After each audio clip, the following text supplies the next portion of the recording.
നമ്മുടെ പല സ്കൂളുകളിലും ഏറ്റവും അപകടകരമായ പുലി ഭീതിയുണ്ടല്ലോ. നമ്മൾ കിഴക്ക് ഭാഗത്ത് ഇവിടെയുള്ള പുലി അതൊന്നുമല്ല. ഇവിടെയുള്ള പുലി MDMA, കഞ്ചാവ് തുടങ്ങിയ കച്ചവടക്കാരുടെ സാന്നിധ്യമാണ്. പ്രിയപ്പെട്ടവരെ, ഒന്ന് ആലോചിച്ച് നോക്കണം. MDMA എന്ന് പറയുന്ന മയക്ക് മരുന്ന് ഒറ്റ പ്രാവശ്യം ഉപയോഗിച്ചാൽ മതി, പല പ്രാവശ്യം ഉപയോഗിക്കേണ്ട. ഒരു പ്രാവശ്യം ഉപയോഗിച്ചാൽ ആ കുട്ടി മയക്ക് മരുന്നിൻ്റെ അടിമയാകും. എന്താ അടിമ എന്ന് പറഞ്ഞാൽ? അതില്ലാതെ ഈ കുട്ടിക്ക് പറ്റില്ല. അത് പിന്നെയും പിന്നെയും വാങ്ങുമ്പോൾ പണം വേണ്ടേ? പണം ഉപ്പ കൊടുക്കാതിരിക്കുമ്പോൾ അല്ലെങ്കിൽ അച്ഛൻ കൊടുക്കാതിരിക്കുന്ന സമയത്ത് ഈ കുട്ടി അമ്മയോട് ചോദിക്കും, ഉമ്മയോട് ചോദിക്കും.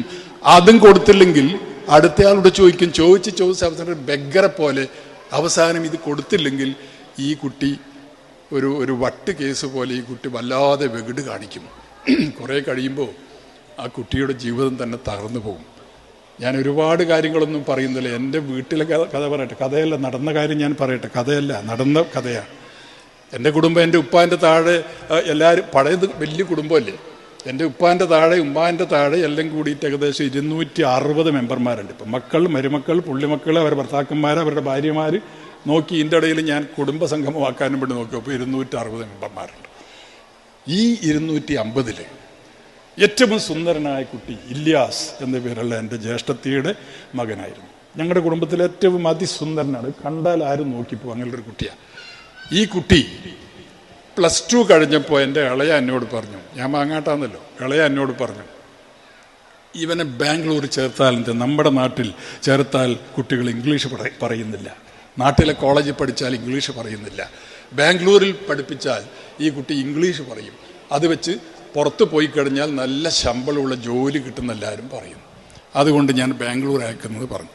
ഞാൻ അല്ലാണ്ട് പറഞ്ഞു, ഒന്നുകൂടി ആലോചിച്ചിട്ട് പോലെ, ഈ കഥകൾ നമ്മളിങ്ങനെ കേൾക്കാൻ തുടങ്ങിയിട്ട് കാലം കുറേ ആയല്ലോ. ഇളയ പറഞ്ഞല്ല, എൻ്റെ ഒരു ആശയം ബാംഗ്ലൂർ പഠിക്കട്ടെ എന്നിട്ട് ബാംഗ്ലൂരേക്ക് വിട്ടു. ബാംഗ്ലൂർ പഠിച്ചിട്ട് 2 മാസം കഴിഞ്ഞപ്പോൾ പ്രിൻസിപ്പാൾ ഇളയാനെ അങ്ങോട്ട് ബാംഗ്ലൂരേക്ക് വിളിച്ചു. എന്നിട്ട് പറഞ്ഞു, നിങ്ങളുടെ മകനെ ഇപ്പം തന്നെ കൊണ്ടുപോകണം എന്ന് പറഞ്ഞു. അതെന്താ കാര്യം പറഞ്ഞു. കാര്യം എന്ന് പറയുന്നത്, ഇവൻ താമസിക്കുന്ന ഹോസ്റ്റലിൽ ഇവൻ്റെ കൂട്ടുകാർ മയക്കുമരുന്നിൻ്റെ കച്ചവടക്കാരും അതിൻ്റെ അടിമകളുമാണ്.